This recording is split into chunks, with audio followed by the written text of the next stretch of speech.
Dress వేసుకుంటే modern dress వేసుకుని బొట్టు పెట్టుకోకూడదా అని అంటే, ఆ సంఘటనకి ముందు సరిగ్గా ఒక 20 గంట అరగంట ముందు బొట్టు పెట్టుకున్నారంట. ఆవిడ చెప్తుంది ఏంటంటే, బొట్టు పెట్టుకున్న తర్వాత నేను కాదని కూడా అబద్ధం కూడా చెప్పలేం కదా, తప్పించుకోవడాకన్నా అలా దొరికిపోయాం మేము. ముందు అరుపులు వినిపించినాయి, తుపాకీ శబ్దాలు వినిపించినాయి, కింద పడుకున్నాం, నా చేయి కూడా పట్టుకున్నాడు, పిల్లలు కొంచెం దూరంగా ఉన్నారు. ఇదంతా కుటుంబం దాదాపు అలాగే ఆ గ్రౌండ్లో దాదాపు ఆ ఏరియాలో 400 నుంచి 500 మంది ఉండిపోయారు టూరిస్టులు. మసూదన్ గారు ఆయన సతీమణి చేయనే పట్టుకొని, ఏమవుతుంది మనకేమవుతూ, నువ్వు చూడకంటే ఆ బూట్ల చప్పుళ్ళు చాలా తాయితీగా వచ్చి, అంటే ఎందుకు మాట్లాడుతున్నానంటే ఎంత కోల్డ్ బ్లడెడ్తో చంపారంటే మనం ఊహించుకోలేం. అంటే షికారుకు వచ్చినట్టుగా వచ్చి వేటాడి వెళ్ళిపోయారు మనుషుల్ని.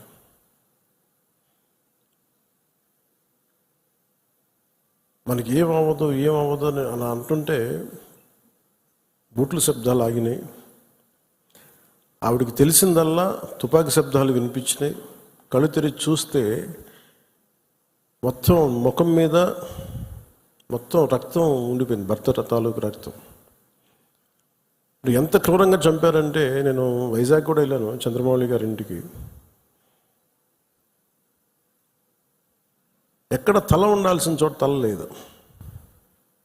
35 బుల్లెట్లు 40 బుల్లెట్లు దింపారు తలలో, ర్యాపిడ్ ఫైర్ తోటి, ఆటోమేటిక్ గన్స్ తోటి. అంత దారుణంగా క్రూరంగా చంపేశారు. యుద్ధం ఎప్పుడు ఇంకొక ఆయుధం పట్టుకున్నవాడితో చేస్తాం, కానీ నిరాయుధులైన ఎంత నమ్మకం లేకపోతే కాశ్మీర్కి వెళ్తారు.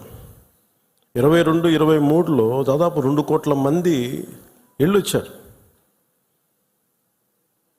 అది ప్రెసిడెంట్ పాలన ఉన్నంతకాలం ఇచ్చారు. మొన్న పాలన మారగానే అప్పటికి చాలాసార్లు ఎన్నికలు ఇంకా సంసిద్ధంగా లేదు కశ్మీర్ అని చెప్పినా కానీ కొన్ని పరిస్థితుల వల్ల కుదరలేదు, రాజ్యాంగ పరిస్థితుల్లో ఇంకా ఉండదు అని చెప్పేసి మళ్ళీ ఎప్పుడైతే రాష్ట్ర చేతికి వెళ్ళిపోయిన పగ్గాలు, మళ్ళీ తీవ్రవాదులు విజృంభించి చాలా కోల్డ్ బ్లడెడ్గా చంపేశారు అందరిని. మీరు ఊహించుకోండి, మనందరం ఒక సాయంత్రం అంటే మనకి కాశ్మీర్కి మనకి ఏంటి సంబంధం అనుకుంటాం.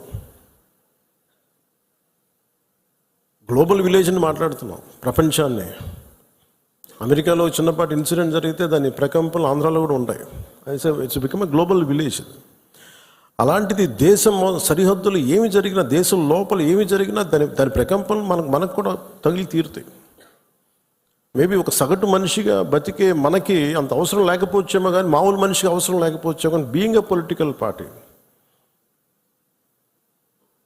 రీజనల్ పార్టీకి మనకు ఎందుకు అనే ఒక మైండ్ సెట్ ఉంటుంది. మన సంబంధం నేను చెప్తున్నప్పుడు బిగినింగ్లో జాతీయ సమస్యల గురించి నేను మాట్లాడుతున్నప్పుడు చాలా హాస్యాస్పదంగా ఉండేవాళ్ళు అందరూ నాతో.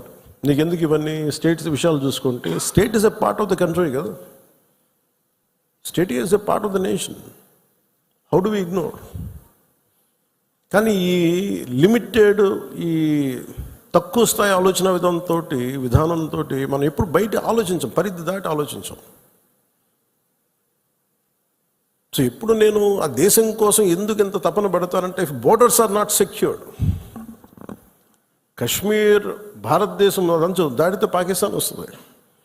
ఆ హద్దులు బాగలేనప్పుడు దాని ప్రకంపనలు ఇక్కడ దాకా వస్తాయి. మియాన్మార్లో గొడవలు జరిగితే మనకు ఎందుకు అనుకోవడానికి లేదు. అక్కడి నుంచి రోహింగ్యాస్ వచ్చేసి ఇక్కడ మనకి ఆంధ్రాలో కూడా ఉంటారు చాలామంది.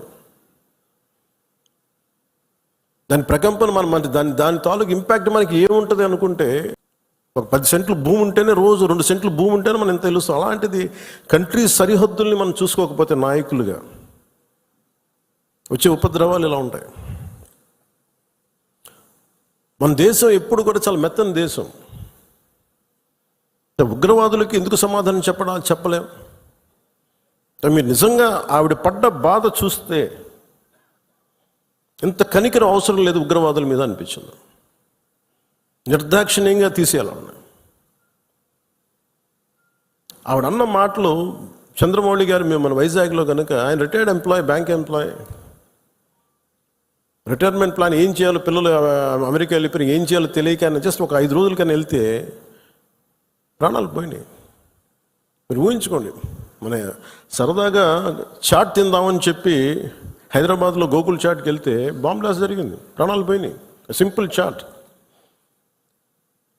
అలాగే పార్క్ వెళ్దాం, లుంబిని పార్క్ వెళ్ళి కూర్చుందాం పిల్లా పాపలతో అంటే బాంబులు పేలినాయి. అంటే ఉగ్రవాదం తాలూకు పంజా అన్నిటి మీద ఉంటుంది. దీంట్లో దాదాపు 26 మంది చనిపోయారు. ఈ గుర్రాలని తీసుకెళ్ళి ఒక్కతను మటుకు ఒకే ఆయన ముస్లిం, మిగతా 25 మంది 25 మెంబర్స్ హిందూస్. అది కూడా ఆయన ఎదిరించాడు. ఆ గుర్రాలను తీసుకెళ్లే వ్యక్తి ఉగ్రవాదులు ఎదిరిస్తే ఆయన చంపేశారనేది వార్త. అంటే కశ్మీరు మనందరం ఒక అందమైన లొకేషన్ చూస్తే మేము చాలాసార్లు, అంటే నాకు ఎందుకు కశ్మీర్ అనేది ప్రత్యేకంగా నాకు తగులుతూ ఉంటుందంటే, యాజ్ ఎ లీడర్ మీరందరూ కూడా, as a political party stake హోల్డర్స్గా మీరందరూ you have to read history. అంటే ఇవి భవిష్యత్తులో జరగకుండా ఉండాలి అంటే దాని తాలూకు కశ్మీర్లో తూటాలు పేలితే దాని ప్రకంపనలు ఇప్పుడు మన పార్టీ దాకా ఎలా వచ్చినాయో, ఇది దేశం అంతా ఇట్లాగే ఉంది పరిస్థితి. అంటే ఒక వాస్తవాన్ని వాస్తవంగా చెప్పడంలో తప్పే ఉంది అన్న. మన జర్నలిస్టులు కూడా మాట్లాడుతూ ఉంటే ఒక వర్గం మీద ఇంకో వర్గం అంటే మీరు ఎందుకు ఇంత లోపాయికారిగా మాట్లాడతారన్న. కర్ర సన్నాయి నొక్కులను ఎందుకు నొక్కుతారు మీరు? When you are targeted based on your religion, let us say it, చెప్దాం దాన్ని. అంత మాత్రాన ద్వేషమని కాదు, ఉగ్రవాదుల మీద కోపం అది. మన నాయకులు, ఇంతమంది ముస్లిం నాయకులు ఉన్నారు ఇక్కడ మనకి. ఈ రోజున మనం వివక్ష చూపించామా భారతదేశంలో? అన్ని వర్గాల మీద గొడవలు ఉంటాయి, చిన్న చితక గొడవలు లేకుండా ఎందుకు, ఒక ఇంట్లోనే గొడవలు ఉంటాయి. కానీ మన దేశం ఏర్పడిన విధానం మటుకు మన అందరూ అవగాహన చేసుకోవాలి. ఎందుకంటే ఎందుకు నేను 3 రోజులు సంతాప దినాలుగా ప్రకటించిన ఆ బాధ నాకు తెలుసు ఎలా ఉంటుందో. అప్పటికి మధుసూదన్ గారు చనిపోయిన సంగతి కూడా నాకు తెలియదు. ఎందుకంటే నేను 86 నుంచి 89 దాకా మన్నయ్య గారి సునీ గారి సినిమాల్లో చాలాసార్లు మేము అక్కడికి వెళ్ళేవాళ్ళం. 3 to 4, 86 to 89. ఇంకా కశ్మీర్ ఉగ్రవాదం ఇంకా పైకి రానాలి, ఇంకా వచ్చి తొలి దశల్లో 89లో స్టార్ట్ అయింది. ఇంకా 90sకి దాదాపు ఎన్ని వేల మందిని చంపేశారు. కొన్ని లక్షల మంది కశ్మీరీ పండిట్స్ని వలసపోయేలా చేశారు. అంటే ఆ రోజు కనుక కశ్మీరీ పండిట్ల వలసను కనుక ఆపుండగలిగితే, అంటే ఎప్పుడు ఒక అలక్ష్యం, ఇది నా సమస్య కాదు వదిలేస్తే కశ్మీరీ పండిట్లు అక్కడే ఉంటారు, అక్కడే పుట్టారు, అక్కడే పెరిగారు. వేరే రాష్ట్రాల నుంచి కూడా రాలేదు, అందరూ అక్కడే పుట్టారు, అక్కడే పెరిగారు. లక్షలాది మంది కశ్మీరీ పండిట్స్ వలసలు వెళ్ళిపోయారు. నాకు పర్సనల్ ఎక్స్పీరియన్స్ ఏంటంటే 86, 89లో మేము షూటింగ్ల కోసం నేను కొంత ప్రొడక్షన్లో నేను పనిచేశాను. కొంచెం ఏదైనా కావాలంటే అవసరాలుగా మార్కెట్కి వెళ్ళేవాడిని. శ్రీనగర్ మార్కెట్కి వెళ్తే ఫస్ట్ ఇయర్ బాగానే ఉంది, కానీ 86లో 87, 88కి చాలా ఇబ్బంది అయిపోయింది. ఇంకా 89 దగ్గరికి వచ్చేటప్పటికి షూటింగ్ జరుగుతుంటేనే గొడవలు అయిపోయాయి. 1-2 రోజులు త్వరగా ముగించుకొని వచ్చేస్తుంటే అప్పుడున్న కశ్మీరీ పండిట్ ఒక అతను చెప్పాడు, ఇంక మీరు రాలేరు ఇక్కడికి అన్నాడు. ఎందుకంటే మా మొహల్లాల్లో, మా ఏరియాల్లో చాలా ఇబ్బందులు అయిపోతున్నాయి, మాకు ఇబ్బంది వచ్చేస్తుంది, మీరు రాలేరు కళ్యాణ్ మీరు అని చెప్పాడు.